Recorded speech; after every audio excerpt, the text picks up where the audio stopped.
Hello.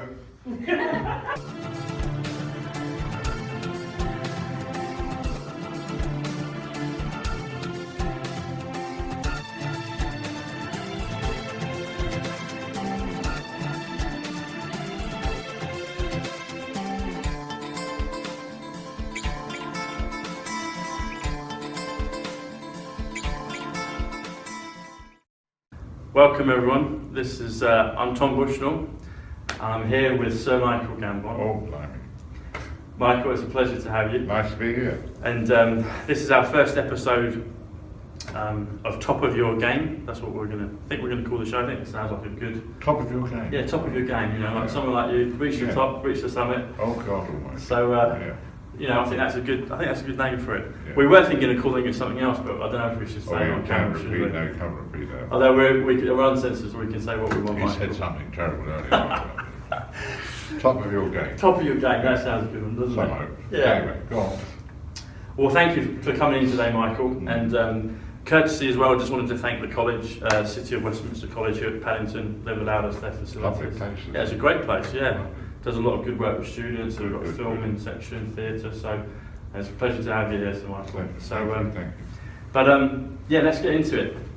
I wanted to start at the beginning, because the beginning is always a good place to start. Yeah. You originally, that sounds a bit coy, you're Irish, but you're kind of British now, yes? Well, no, I mean... Or you would always say you're Irish? I would say I'm Irish. Okay. I was in Ireland until I think I was 6 when my mum and dad brought me over to London. Okay. And I had an Irish accent, which I haven't got. But I can still do it. Can you? Yeah. Can you give us a bit of your I can talk like that all day. It doesn't matter who's talking to me. That's in my blood, the Irish accent. Okay. And that's the way I talk to my mum and dad.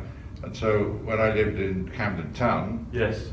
After about 5 years in Camden Town, I started changing the accent without realising what was going on. Okay. So I became English after about 6 months. Yeah. Whatever it was.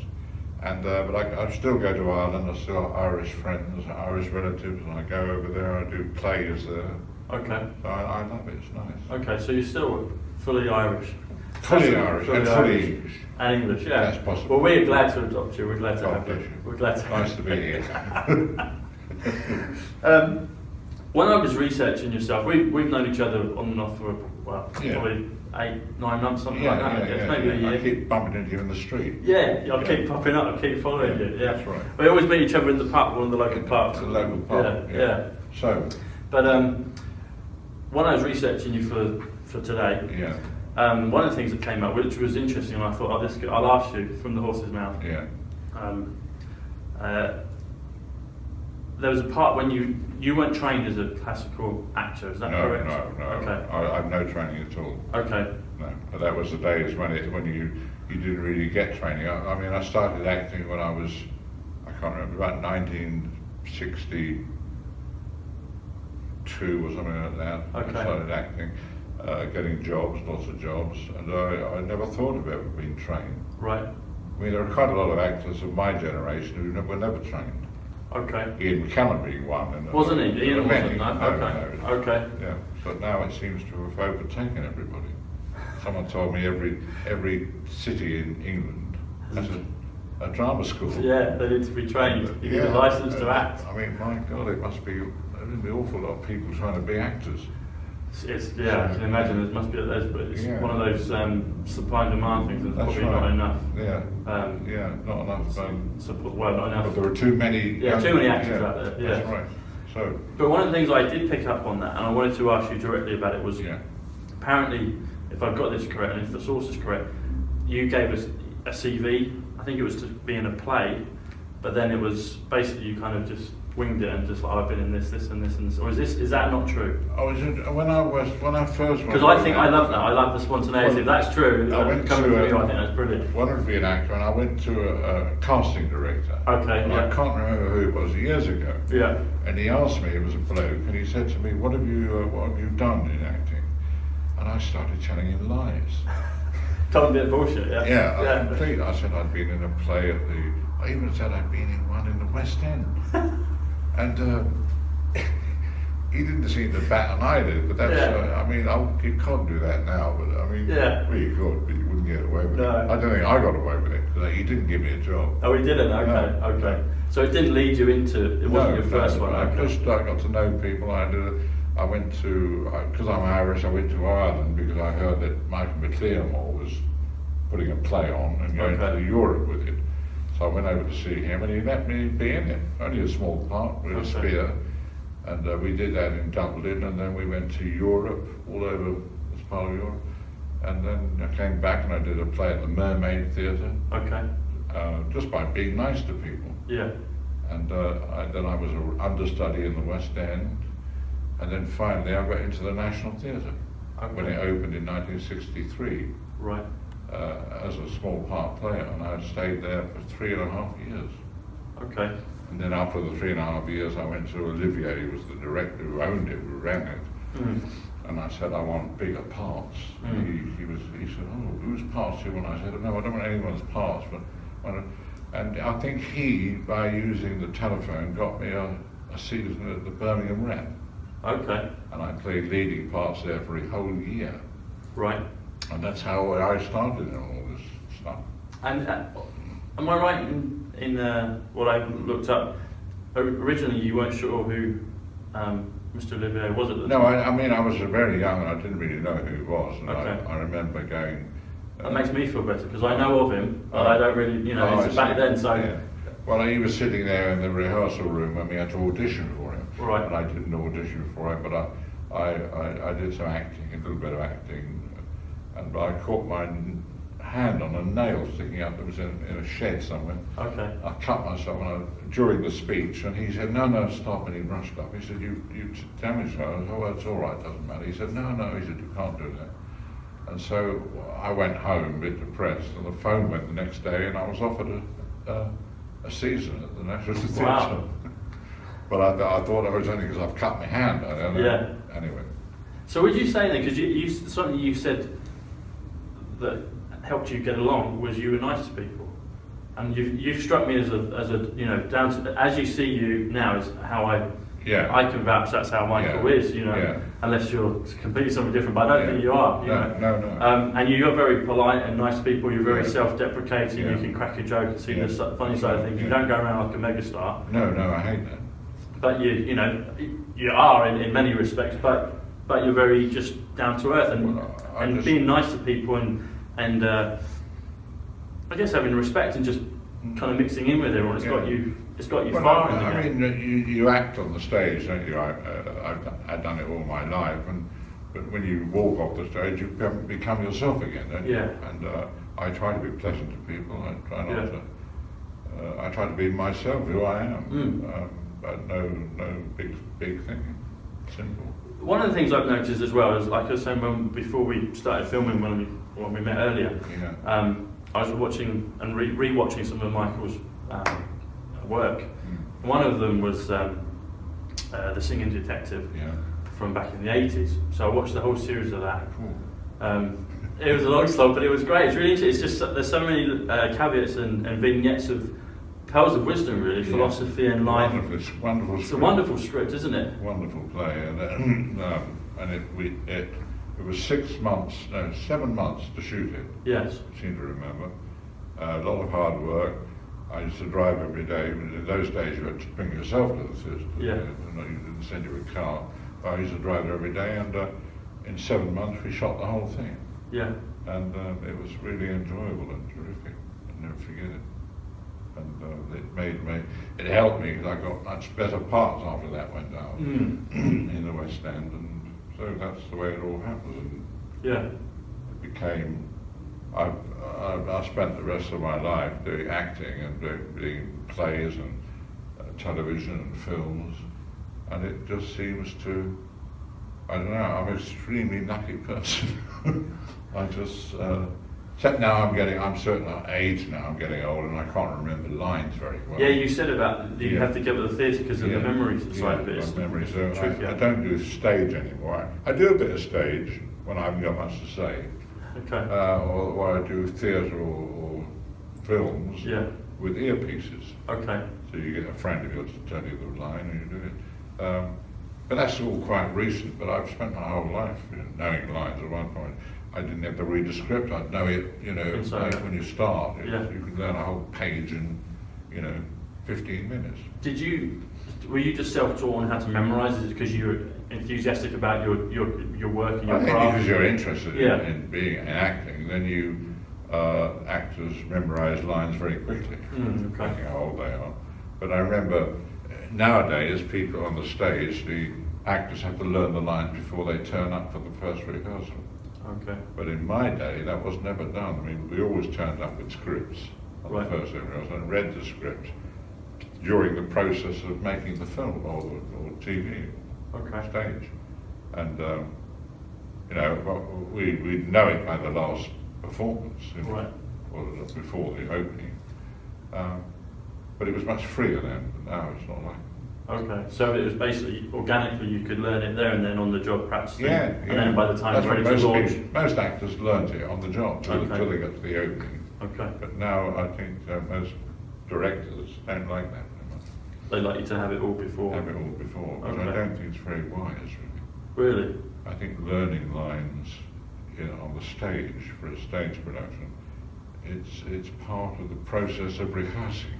Okay. As you rehearse for say 4 weeks, your constant reference to the script and what you're doing, what sort of man he is, what he does, all blends together, doesn't it? Okay. I think maybe directors are right in what they think about, but I don't like that very much. Okay. I guess, and you can compare the two. You've had the two processes. You've seen it maybe change as time has gone on, and you see the value of the organic way, how it used to be done. How it used to be done. Okay. One of the things I wanted to ask you about, we've alluded to it a little bit. You talked about your Irish roots and your accent, but I noticed when I was watching The Singing Detective, and when I've heard you in, say, later things, your voice has become almost more of a vintage as time has gone on. Is that a deliberate thing, or is that a process of age? More of a what? I would say a vintage. It's matured. It's matured with age. It's like a fine wine or a cheese. You get older. It's still you. Obviously, it 10, changes 20, tone, 30 years ago. Deeper. Yeah, now it's become really quite. I mean, before it was a great voice, but now it's like when you project it, it's like, wow, that's the Gambon. There it is, Well, it's because I smoke too much, I think. Okay. No, don't take that. No. Don't smoke, kids. Don't smoke children. It's not allowed. Yeah. Anyway, or adults. Well, if you do, you do. That's something to do with your voice getting deeper. But it may be because I'm getting old. I don't know. Okay, so it's not a deliberate. It's not a thing that you've practiced over time and being on the floorboards of the stage. If you're on the floorboards of a stage, of course you speak in a certain way. First of all, you have to be heard, don't you? You know that the auditorium is quite big. Yes. And then the person you're playing might not speak like you. Okay. So you change your voice to suit whoever you're playing. Okay. So you have to have that variation in your projection and your tonality. That's right. Did you weren't trained? Excuse me. You weren't trained as an actor. No. But did you do any kind of coaching or voice projection or anything like that for the stage? Not really, no, I just seem to pick it up. Okay. I mean, when I first was a National Theatre actor, I didn't have much to say, now and again, a few lines. And you're listening to all these brilliant actors all around you in the theatre, in the National Theatre, and you begin to listen to them and you think, good God, and that affects how you talk as well. Right. So when you're what's the phrase? A walk-on, a small part player. Yeah. You then hear how these leading men and women speak, and that makes a difference. You might listen without even knowing you're listening. What's going on? And that affects how you work. Through the social osmosis of those people at the top of their game. Yeah, you pick top of their up. game. You pick it up. You're hanging out and learning from the best in the trade, and you become like that. The tone of your voice, the rhythm of it, how far you project in the auditorium, all that builds up as you're standing there as a walk-on. Okay, that makes a lot of sense. Yeah. In football, because I know you like football. You're an Arsenal fan, if I remember rightly. Arsenal, Go on. What was that? What was the funny part? I don't know. I can't say anyway. Oh, okay, okay.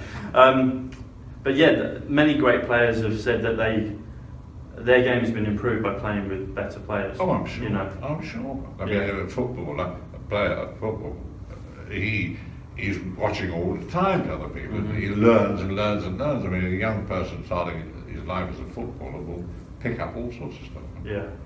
So it's quite the same as sort of acting. It's not the same as acting, but that's what's happening. It's how we learn, though, isn't it? It's the best way. It's like you can read it from a book, which is fair enough, but if you're there immersed in the it's better to experience, read from a book. Do it. Yeah, do it. Yeah. Copy. Do it. You can even copy people in, say, in a theatre. Copy them, but you'll never sound like them because they're a different person. Yeah, but sure. The copying can help you build your heart up. Okay. That makes a lot of sense. Yeah. You learn from people where you want to be, what you want to become like. That's right. And that's why now you're leading the front, and others can learn their trade from you. You know? Well, they can. I don't know if they're learning their trade or not. I just do a lot of mucking about. They get on with it. But I'm sure there's many out there that are working now and aspiring ones that will see you and see the work you've done. I'm very flattered if that's you know. I'm sure that I can speak for many that would have that one. Thank you. What would you say is your preference, or was your preference? Do you prefer the stage, film, television, or I know you do radio voiceovers, but the three mediums, stage, film, TV, what do you prefer? They're all completely different, aren't they? Okay. If you really want the real truth, I prefer the stage. I thought I sensed that might be your favourite. That's where I've learnt it all, and where I felt I belonged, and it was where I was most happiest. The others, doing a film is a completely different thing, isn't it? Okay. It's not like that at all. Would you say that differs a lot from TV as well? I think so, yeah. The three things are different, aren't they? They're all brilliant to do and to be hugely enjoyable. But I suppose you start off as a stage actor, although I did film quite early in my life. But I like the stage best, I think, although I've loved being in films when I've had a good part, you know. That's why I said there is a difference, but I mean, first of all, on the stage, unless you speak up, people can't hear you. Yes. So you have to. You've got to fight for space, for volume, you've got to project it out. Yeah. You don't do that as a film actor. Okay. Yeah, you don't need to. You don't need to. The cameras are all working, aren't they? Yeah. It's different. And whereas a television actor might be slightly different again. And so, what would you say that, I'm interested you say that film and TV are different. Obviously they're different mediums, but what the slight nuances that you would say how they differ for you, because you've obviously done them? I wish I knew. I know it feels slightly different to be on a big film set. Okay. Like I did Harry Potter for years. Yes, yeah. And I want to ask you more about that. Very important. Bit, but I was say different on that. Well, it depends on what character you're playing. Yes. My character playing Harry Potter was slightly different from modern drama I've done for television. Yes. But it all comes into your mind and your feelings when these things happen. So if you're making a film, you're doing that. You know films are completely different to theatre acting, and also for what's the other word? I keep forgetting things. So we've got the theatre, film, and television. Yeah, television. Yes. Television, yes. Tends to be slightly quicker than film, doesn't it? Okay, there's more of a. Yeah. We've got to get this done by next week. I've just done a thing. Not recently, I played Winston Churchill. Yeah, I saw that on Sunday. Yeah. That was just 4 weeks. Okay. Of shooting. Which is. And you sang again in that one, I noticed. Did I sing? Yeah, a little bit. You were singing. Oh, it's just sort of. Blowing Bubble. Yeah, I'm forever blowing. The West Ham song. Yeah, I'm forever blowing bubbles. So they are different, but they're all great. Okay. In regards to films, are there any films? I'm assuming, I could be incorrect, but as a little boy, were you a film fan? Did you enjoy film, or was it more of a personal thing you liked to perform, or did you actually enjoy going to the cinema and films? I mean, I went to the pictures when I was a little boy with my mate who was on the road, Camden Town, and see all the films. And I liked that. I love that. And then I remember seeing Marlon Brando in a film. Yeah. And then I was with a mate of mine. We walked past a theatre, Yeah. And you know, in theatres they have advertising outside actors' names and their faces. And we'd just seen the film with Marlon Brando. Yeah.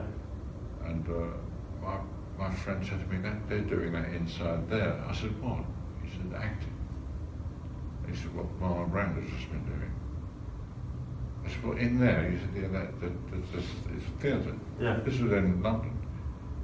He said, they're acting in there like he's doing on the film. I couldn't quite work it out for the moment. And he took around the back. He said, that's where the actors go in the stage door. They're like doing what Marlon Brando does. Right. So that was one of your first I couldn't. I said, oh, I said, they were in there themselves in there. He said, yeah, with an audience. So that struck me. I'll never forget that. Okay. Because I'm so thick, I didn't quite realise. Yeah. So interesting. Well, I actually used to think when I was a kid, you say about the naivety of kids and connecting dots. I remember my parents going to the supermarket and my dad writing out a cheque for the weekly shopping. Yeah. And I used to just think, I think I said to him once, why don't you just write out for any amount of money? You know, you don't need cash. You can just write it on a cheque. Little did I know that it had to go and come out of an account. I just thought it was just a magic piece of paper. That's right. So that's it was a bit like that. Yeah. I didn't know what was going on. I still don't. No, nor do I. Yeah. Make it all up. So you talked about Marlon Brando. Did you ever get a chance to act with him? Yeah, I did in England. He came over here. He was doing a film, I think I don't know where it was, abroad somewhere. Yes. And part of the film was shot in London, mm-hmm. and I had to be a lawyer. What film was that one? I can't remember what it was called. Okay. But it's shameful. My memory is going. And I had to be a lawyer in all the uniform and the thing. Yeah. And Marlon Brando was in the thing, and I spent 2 weeks listening to him and talking to him. Yeah. He was a nice bloke. He's a decent bloke. He told me that he'd seen the film you mentioned earlier, but the film or the singing he'd seen the singing detective. Yeah. He told me that, yeah. And he had a copy of the film at home in America, and so I used to talk to him quite a lot. So he's a decent geezer. Yeah, I liked him very much. That's cool. He was very amusing and he was a bit of a devil. I like that. And I really liked him. Yeah, that would have been an interesting fly on the wall hearing you two talking. That would yeah, cool. Yeah. I was thrilled. And on the last day of the filming for me, I was driven home. That was the day when they drive you home. Yeah. And they drove me along some main road here, and Marlon Brando came past in his car. Yeah. And I was looking at him as he went by, and he looked round and he went. I love that. Because he's terrible, always mucking about. That like that. Anyway. That would It's a shame. I would have loved to have met him and interviewed him. No. One of the greats. Really. Yeah, one of the greats. Yeah. That's right. Truly great. Well, you're one of those now. No, you're Mark, just a bloody old London. You are. I'll toot your horn for you. Yeah. I'll toot your horn for you. No worries. One of the questions I had for you, you've alluded to it, was I wanted to ask when the first thought came into your mind about the possibility of you being an actor. Did it come back to that point when you were with your friend and they said Marlon Brando's in maybe, there? I remember going into a theatre and looking through the curtain, the play that was going on. Yeah. And I suddenly realised, that's what's happened. Yeah. And I can't really remember. I spoke to somebody and they sent me to an acting teacher, a woman. Yeah. I went round to her house. She charged me a few bob for. Yeah. And we went through some scripts and she told me about all that. And I went back 2 or 3 times. And slowly but surely I got more and more interested in it. Okay. So there were those first few moments when you were younger and then it blossomed and grew from there. Yeah, that's right. You become obsessed by it. That's right. what you want to be. You've got to be obsessed. Yeah, but I think when I wanted to be an actor, it was much easier than it is today. Much easier, I think so, yeah. Okay. I might be wrong, I don't know. I think there are many more boys and girls studying drama now like in this country than there's ever been. There must be thousands of them. Yeah. And the possibility of doing very well are pretty remote, I suppose. Yeah, I don't know. yeah. I guess it's got to. Which is sad, really. Yeah, there's probably a lot of talented actors out there, and they've got to have some serendipity or some luck, or maybe just sheer determination, or something to get to break in. Right. To break in. We talked about you watched Marlon Brando and other films when you were younger, and even throughout your career. Have there been any films that you particularly liked that you weren't in, but you thought, I'd love to have been in that? Well, I suppose to tell the truth, if you're sitting in a cinema and you're an actor, you're watching a film like that, and everyone you watch you want to be in. Yeah. You know what I mean? You say, they've got some deeply handsome man playing the dean of how you think, what are we supposed to take that part? Yeah. It's all rubbish, really. Yeah. But I mean, you want to be, you go and see a play in the West End with some brilliant actors, and you sit there and I get jealous. Get jealous, yeah. I get jealous. I think, you're watching some. That should be me up there. That should be me up there. These people, these actors, men are geniuses, and you think, I could do better. I could do better. Yeah. And same with film, you want to be a film actor or television. Yeah, it's a natural human being response, isn't it? Exactly, of course it is. It's I'm something sure that we want. Yeah, I'm sure every actor who acts quite well feels a bit of resentment when they watch somebody else. Get the part, get the part. Yeah. One of the big parts that you've spoken about before was James Bond. What's the story behind that? Were you offered it, or you were spoken to about it? Not me, no. What you were saying about Sean Connery getting his I was at Stratford-on-Avon. Yeah. At the Royal Shakespeare Company. Okay, yeah. We were doing a season in London, in the West End. And I remember several of us were called up. I think we were all National Theatre players. Yeah. And we went to a house somewhere in posh part of London. And we were introduced to Cubby Broccoli. Okay. Each of us. I might get this wrong, I don't know. There were 10 of us, say, in this room. It's a good story, though. We went up it's a true story. It's a true story, yeah. And we went up one by one to this office upstairs, and there was Cubby Broccoli, who I never knew who he was. And he said, now, this is about, what was it? James Bond. James Bond. Yeah. James Bond, and we're looking for a new James Bond. I said, what? He said, the new James Bond. I said, I can't play James Bond. And he said, why not? I said, well, I said, I haven't got much hair or double chin, and I'm getting on. Although I was middle-aged then. He said, yes, you could. He said, who was the famous James Bond? Sean Connery. Sean Connery. He said, look at Sean Connery. Yeah. His hair's not very good. He said, this was Cubby Broccoli talking to me. Yeah. He's got a double chin. He said, all we do is we can put everything up. We can have your tinge of water, we can alter your teeth. Very nice thing to say. I said, and I got a bit excited, I said, oh, well, you can alter your teeth. I'll do that. I'll pay James Bond if you do all that. Anyway, I don't think any of us got it. Yeah. We were just, they were... Was it Roger Moore, the next one, I think, was it? Well, Roger Moore, was it? I can't remember. He said that he'd just been burned by he said something about the actor who's only played it once. Lazenby, George Lazenby. He said that it was mentioned George Lazenby. Right. He said, he's just done it, and we want to get a new lot of people. So that was the whole reason why we were sitting there. Anyway, none of us ever got it. Okay. If I'd done that, I wouldn't be sitting in there, would I? I'd be in. You'd be off at Saint-Tropez or something. I'd be Saint-Tropez, I'd be lying on the beach there. At Bermuda. I wouldn't be talking to a television set or radio set. You wouldn't be talking to me? No, I wouldn't. Certainly wouldn't talk to you. Yeah. If I was James Bond, I'd never speak to you. There you go. Or you'd say, carry on walking, son, and then otherwise one of my assistants will pop you off. Pop you off. But although I've got some ladies for you. I know the current James Bond. Of course, Daniel. Yeah, what's Daniel like? He's lovely. Is he a good geezer, yeah? We did a two-handed play at the Royal Court. Ah, okay. And a little bit later he became James Bond. Yeah. I was furious. Oh, that's my part. That's my part, James Bond. So Daniel's a good guy then, right? Oh, absolute best. He's deeply handsome and a very good actor. He's strong as well. He's fit, isn't he? Rugged. He's got a lot of beef on him. Yeah. Toughened up the role of James Bond. You hate him. Yeah, big success.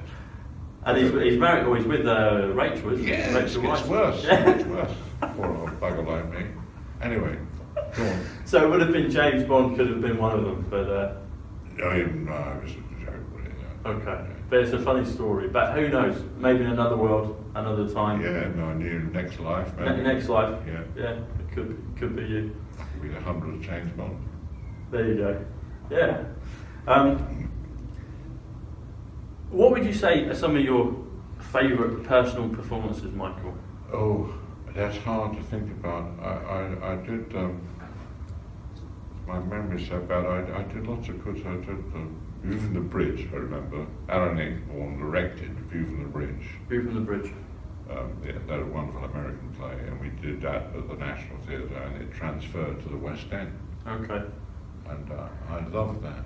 That was one of your favourites. Yeah, I think I don't know. Sometimes you can walk into a production with the help of Alan Ayckbourn. He's a brilliant director. He told me to play it quite fast. Okay. Which I thought was the secret of getting it through. Anyway, it was a big hit in the West End, and I did very well out of it. And I do remember that quite clearly. And other things that I've done in the theatre, which I can't remember what they call, because my memory's gone. Unfortunately, I don't know much of your theatre career, because I haven't been to. I'm more of a television and film guy. Yeah, you know? Well, I've spent most of my life in the theatre. Yeah. So it's become the most prominent thing in my brain. Yes. So I like it. But any particular movie roles that you really enjoyed or gave you satisfaction being in? Yeah, quite a few. Name some films I've been in. Layer Cake is one of my favourites. I love that. Layer Cake. The Facts of Life. Can I be young? That was Daniel. I know it was. Can you remember the lines? People keep quoting when people see me. Oh, you're Layer Cake. I've got it written down. And they say the last bit I said.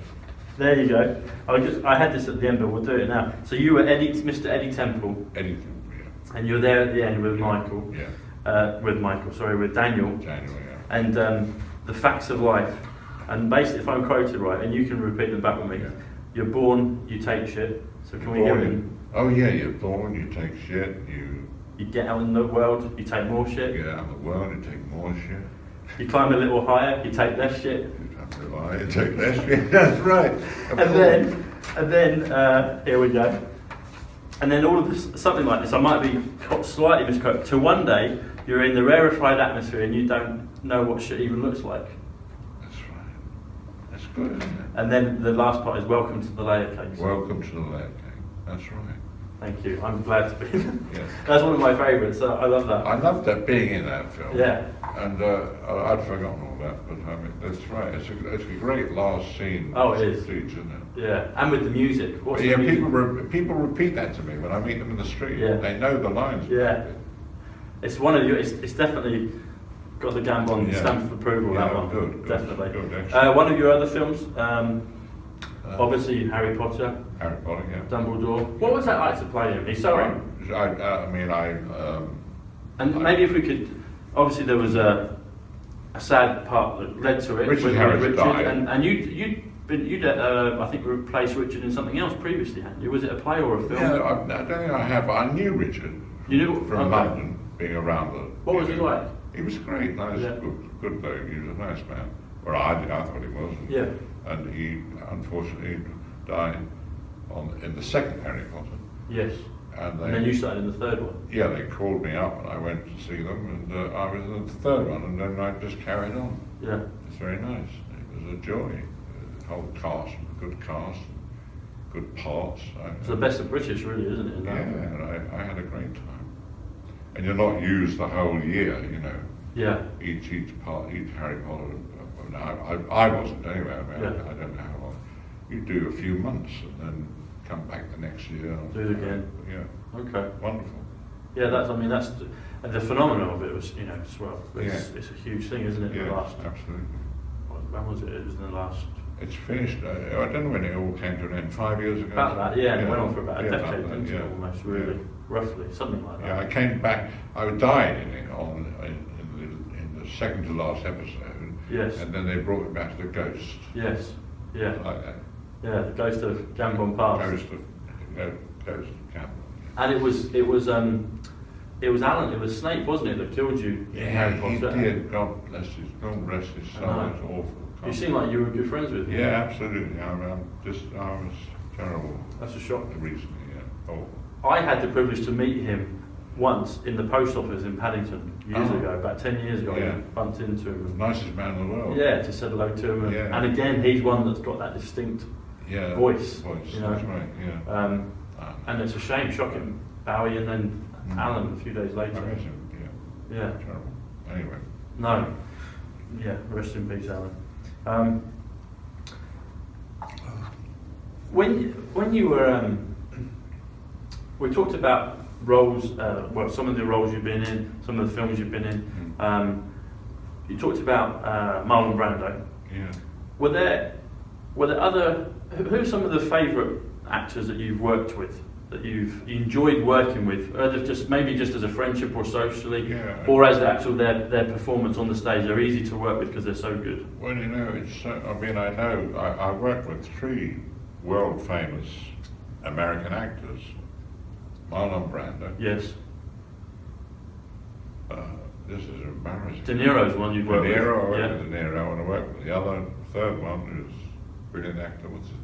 Was it Pacino? Pacino. You have been with me, so you remember the three Trinity, the three really? Yeah. Marlon Brando, Pacino, and De Niro. Yeah. And I got to know the 3 of them a little bit. Yeah. And it's great. I like telling people that they can't believe it. I remember those 3. No, those 3. I mean, that's they're the 3, aren't they? Yeah. Yeah, they are. Right. So that's something that I can put on my gravestone. Yeah. What about ladies, leading ladies? Some of the ladies you've enjoyed from a distance, or there's been many beautiful starlets you've been able to work with in your time. But any that particularly where I don't want to get you into trouble here, Michael. But oh no, don't get me into trouble. No. I will. There's many ladies. I mean, who's the most beautiful lady in Harry Potter? God, awful. Bonham Carter? Helena? No. And Bonham Carter, she's lovely, and Hermione's Hermione, when I was on Harry Potter, Hermione was she's a little top, but now she's an adult. Yeah, now she's a girl. Yeah. Beautiful girl. Yeah. So many names I can't remember them. Emma Thompson's on there, isn't she, Emma? Yeah. You recently worked with Catherine Zeta-Jones. I did indeed. She's a lovely girl. Yeah. I saw you on the One Show. Dad's Army. Yeah, Dad's Army. Yeah, I watched it this week. Yeah. Oh yeah, that's right. And she was the talk of the town, wasn't she? And that all the boys were falling over her. We came to nothing in that. She was the boss. She looked like the boss on the set, on the film. I just sat next to her like a crank, like keep my head down. Anyway, yeah, she's great. Young actors that you've worked with, maybe the new generation. Yeah. Well, there's a few generations, but up and coming actors. Who would you say you as an actor see that you think have got real talent? Ones that you enjoyed working with, but you see that they could have a long, fruitful career like yourself. Well, God, I mean, I know so many. I know so many actors, and a lot of them. One that you did work with, I'd like to ask you about. Matt Damon in The Good Shepherd. Yes. Matt's been around a while, but he's still a relatively young man. I was in a film with him once, and I found him the nicest, funniest guy ever. A real comedian. Is he? Yeah. Okay. He likes to have fun. And so that's interesting you say that. I wouldn't have known that. I've seen him on chat shows where he's laughing, but I didn't know he's like the kind of instigator of the jokes. That's interesting. He can muck about a bit. Okay. I remember I had to. Marlon Brando was directing this film I was in America, and I was playing a gay man. And Marlon Brando told me if Matt Damon was listening to this, he'd recognise it. Yeah. Told me to go over to Matt Damon and to go very close to him. Yeah. And to touch him. You know? And I remember when we did this, I mean, I could hear Marlon Brando giggling in the back during the tape. And then when I got close to Matt Damon, he started laughing. I can remember that. What was the joke you said on Top Gear about?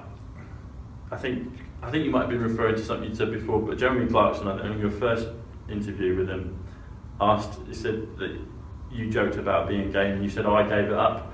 Oh yeah, I used to say people. I used to say to people, I used to be gay, you know, but I had to give it up. I was forced to give it up. And they say to me, "Why were you forced to give it up?" And I'd say, "Well, it made my eyes water. Made me eyes water." It's a bit cheap, isn't it? It's just funny. It's like one of my friends. He's gay, and he's an actor. He was in Coronation Street, and he's been in Lion King. Yeah. And we joke about it. It's great. Does that make him laugh? That one. Yeah. It's just brilliant, you know. It's just brilliant, and he can tell it. He just laughs. It's hilarious. That's mine. I made that up. Yeah. I'm quite proud of that. Yeah, that's a brilliant joke. It's a brilliant joke. I think I said it to Lee. If you're watching, Michael, you'd love this joke. Yeah. It was a journalist who was asking me. Yeah. He said, I forget what he said to me. Lee Ormsby, Coronation Street, look him up on the internet. He made me cross this journalist, and I suddenly said to him, "Well, I used to be gay." He was saying something about gay people. I mean, all my friends are gay anyway. And I said... so you caught him off guard. He was probably being saying not towards, and he's like, "No, stop." I say, "Well, I used to be gay." I said, just to smack him more. And he said, "Oh, were you?" I said, "Yeah, but I was forced to give it up." And he said, "Oh, why was that?" I said, "Because it made my eyes..." He didn't even laugh. So thick. Anyway, forget it. That is a good joke though, Mike. Yeah.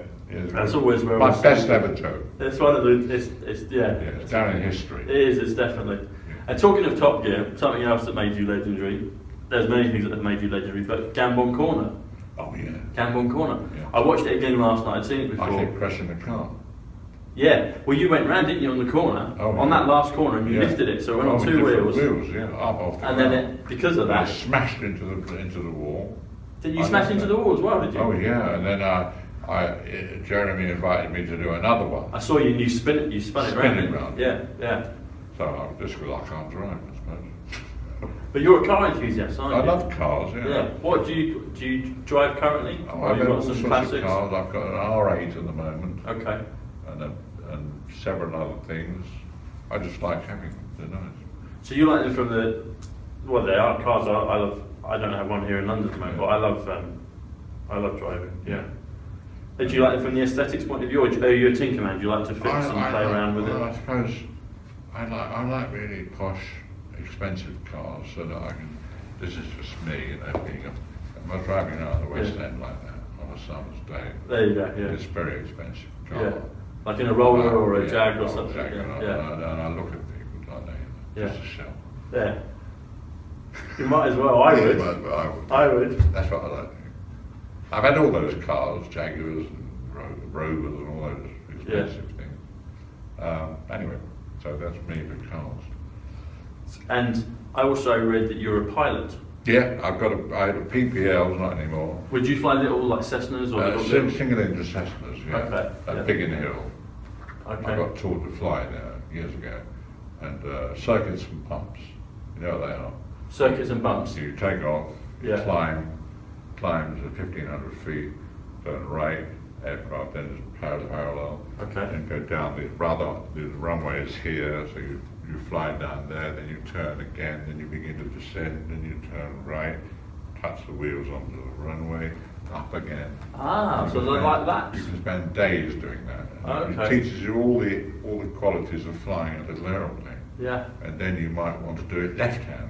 So you take off the other way. This way. Okay. What do they call that? They call that?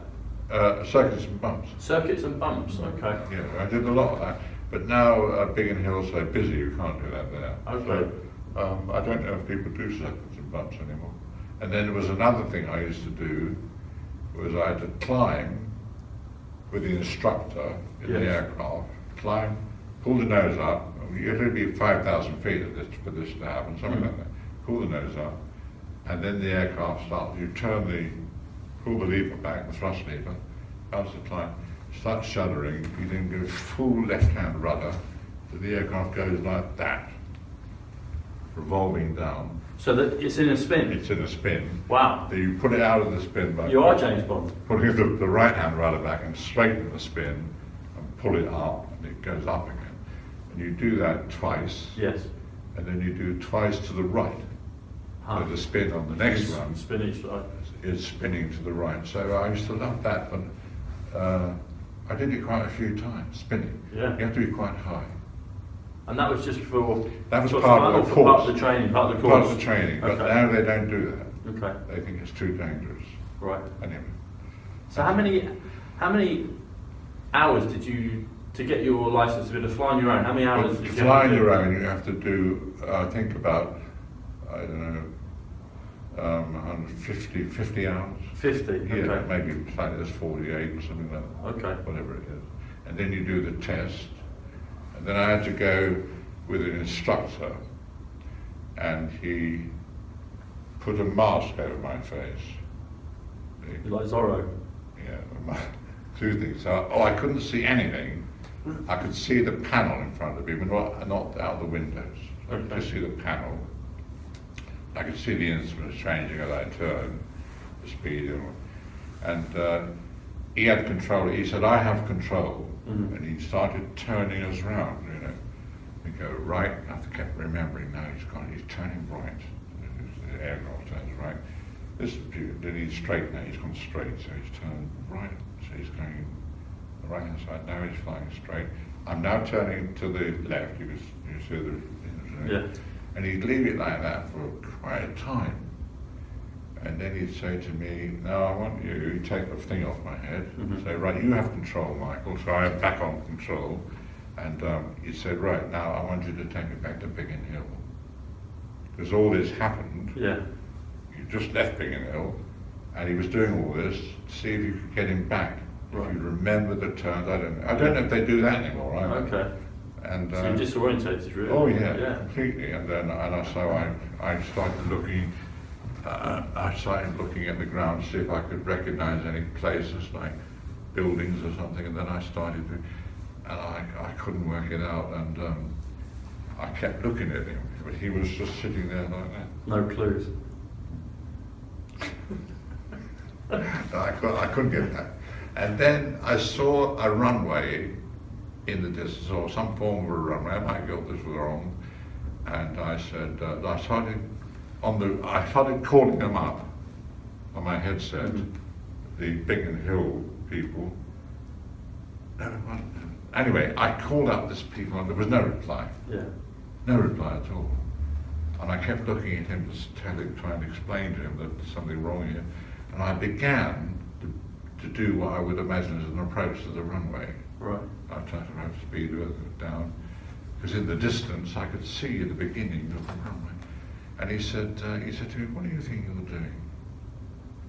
I said, I can't. I was scared, shitting myself. I said, I can't find Biggin. So, but I've just discovered it over there. I'm just beginning an approach. He said, "Oh, really?" He said, "And that's Biggin Hill, is it?" I said, "Yes, I think it is." He said, "Well, it isn't. It's some other airport. It was closed after World War II." So he took it over and landed it. Right. But he was kind to me and let me on. That's good. I couldn't get back to Biggin Hill. No problem.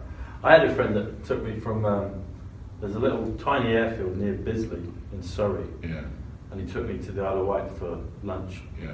And then we... Isle of Wight's lovely, isn't it? Yeah, and then we came back again. I thought that was just great. Yeah. But I felt sick. He didn't adjust he's quite an old boy. His name was Ray, and... Why did you feel sick? He wasn't bouncing around, was he? Well, I spoke to someone else that was a pilot a little while after, and they said Yeah. there's this little thing that you can adjust that makes it so you don't feel it. But I felt really seasick. Oh. I mean, I've never felt like that in other planes, but he was, driving along like Mr. Magoo in the aeroplane, and I was his passenger, and I felt... You were bouncing around a bit? I didn't even feel like I was bouncing, but I just felt quite nauseous. I'm never sick in an aeroplane. I've never used it, but No. I loved the experience of it, but then the other guy that I spoke to said, "Oh, there's this little thing you can adjust, and it would have balanced it out." Oh, I see. Yeah, he was mucking you apart. He was. Really threw up. He was taking the piss. He was taking the piss. Yeah. Right. When you've been on set, have there? Because like we've already said at the beginning, you know, you're very affable and friendly chat. Have you ever had any blazing rows that you can talk about with, you know, on set with people, or maybe you never have? I don't think I have. If I felt that coming, I wouldn't do it. Okay, so you'd keep it in check. Yeah, I'd keep it. I'd bottle it up inside. Okay. It doesn't seem like your style, to be fair. No, I'd rather I'd get on with it. Yeah. Okay. And what would you say is? You got any advice for young actors? We talked about it being difficult for, you know, it's not an easy trade for people to break into, but do you have any advice for them? I had advice, if you go to meet people, try and be positive, try and be open, try to be confident, try to let them see that you're not frightened, or you're not, you know, not affected by all this. Yeah. Go in to see people and stand straight, be confident, be easy on the language, and just the advice to give a young actors, the only one I can think of is show a willingness and an open desire to do this and be passionate about it. Okay. That's not a very good thing to say, but I can't think of anything else.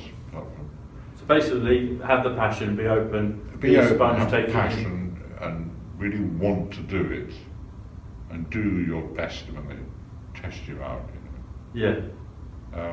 It's hard. I know it's hard, and kids get disappointed about all this business. It must be awful. I'm just a lucky bloke who's gone through acting life, just like that. Now it's coming to an end. Not really. Not yet. Not really. Not yet. Not yet. One of you spoke about it, and I watched it on. Actually watched the repeat Sunday. Churchill. What was it like playing Winston? Well, the great man. It's not a question of you play your impression of Winston Churchill was like. Yes. You know, how he spoke slightly, how he walked, what his movements were like, the way he talked. And I mean, in this one, it's a bit easier because from the beginning of the play, you see me in an office, and I collapse. I've had a stroke. Yeah.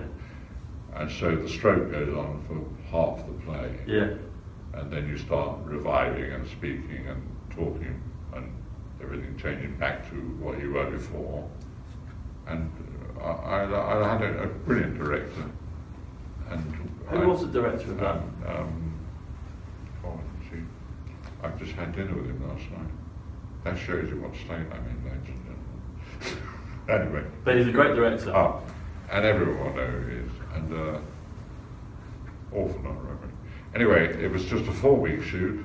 4 weeks, okay. Yeah, I had loads of the cast were my friends. Yeah, what's his name? The Scottish boy. What's his name? He was in.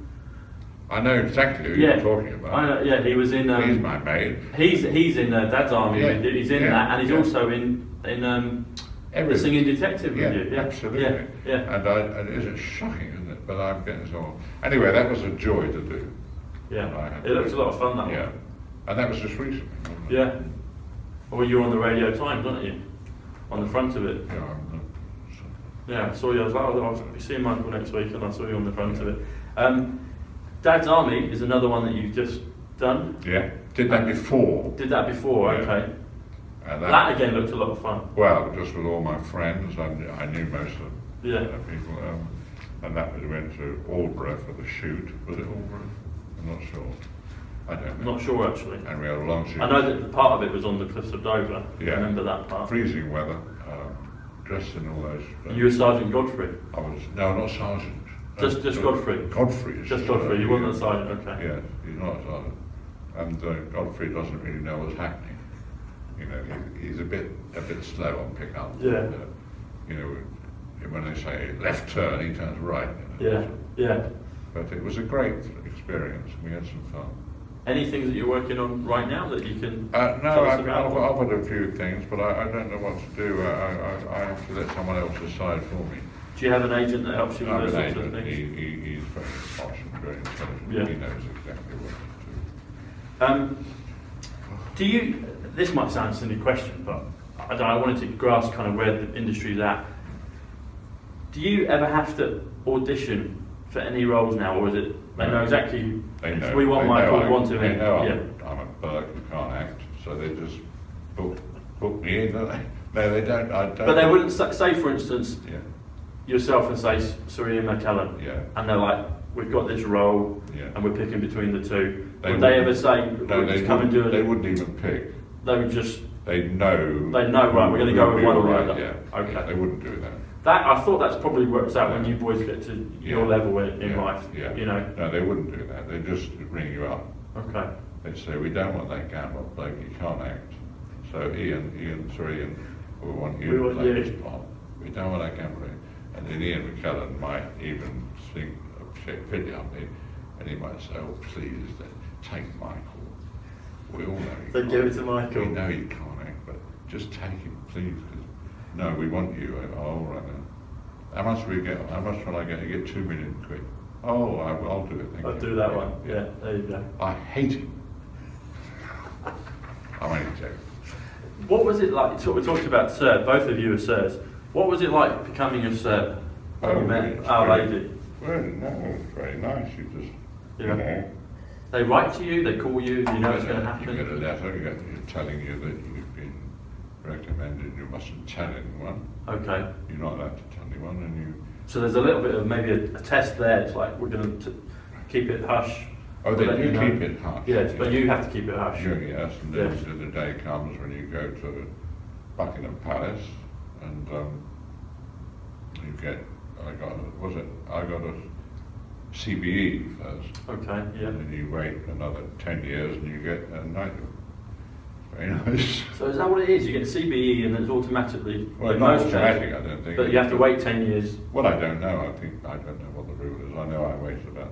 Well, I didn't know what was going to happen. So I think about 6, 7 years later, I got another letter saying I got a knighthood, Okay. which is very pleasant and all that. Yeah. Nice. Do Knights of the Realm? Do you have meetups like maybe every 5 years or something? No. Okay. Never ever. So it's basically you come along and you. Do they call it Yeah. investiture? Is it? Or I don't even know the name of it. But you meet the Queen and you kneel. Yeah, and, you kneel down and you bow to the Queen and she Yeah. says, well done to you, whatever she says, and then you go off and that's it. Okay. You put your hat on and go In the club. Yeah. Yeah. Going back to the singing detective, one of the things I wanted to ask you about was the makeup. Mm. Obviously, anyone that's not seen the singing detective, basically Michael is a character that's in a hospital. He's got severe psoriasis, I guess is the Yes, word, right.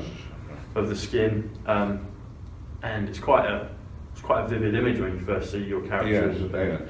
And then there's these flashbacks of, you know, you're an author and writer, etc. I won't ruin the story, but then there's a lovely part, kind of an unwritten love romance between you and the nurse.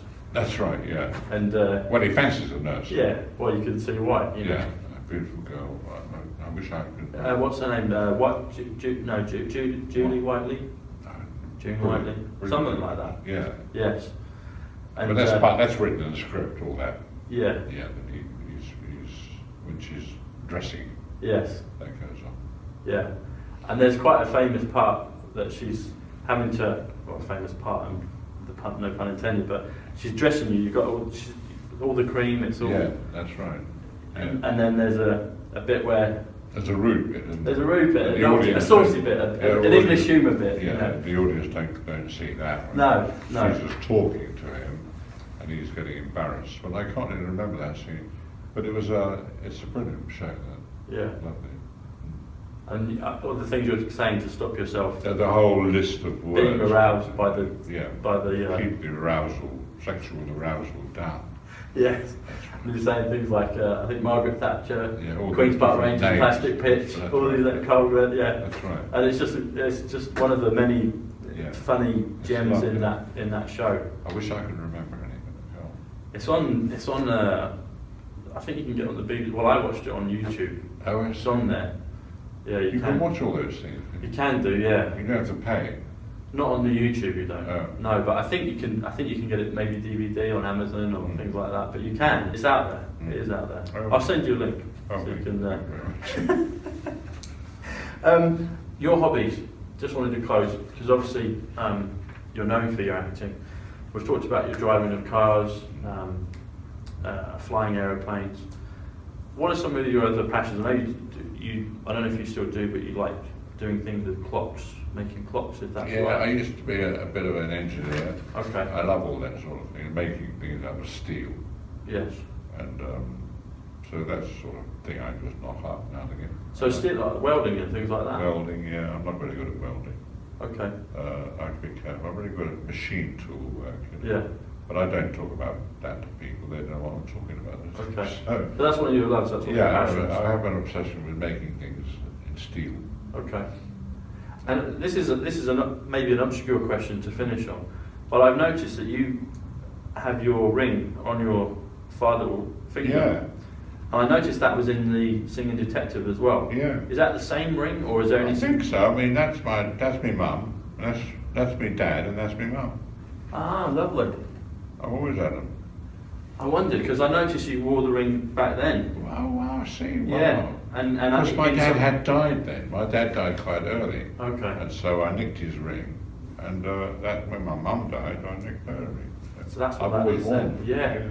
But I've always noticed It's distinctly usually you because I have forget it- to take them off. Yeah, you have it usually in the things I've seen. You have it there on your small Yeah. finger on your Yeah, on it's your quite left nice, hand. isn't it? It is. I thought there might be something Mum and significant Dad. to that. Mum and Dad. That's Yeah. beautiful. That's a lovely way to Yeah. finish. Nice. There's my What- mum and dad ring. There's Mum and Dad. There you go. What were their names? Mary, my mum, and my God, this is terrible. My dad, Edward. Edward. Okay. Edward. Mary and Edward. Mary and Edward. Mary and Edward. Okay. Yeah. Lovely.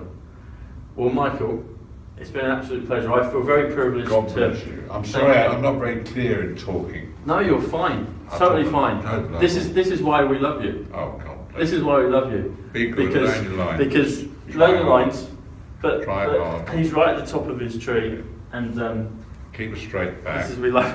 Don't muck about. Don't tell fibs.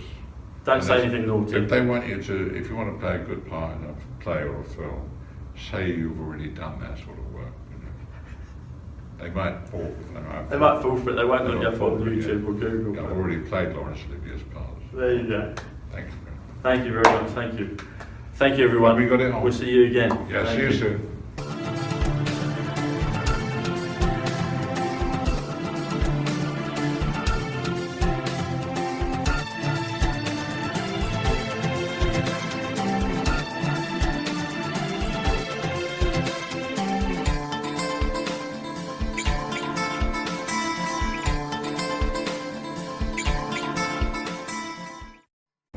I want to pee now. I bet you need a pee as well.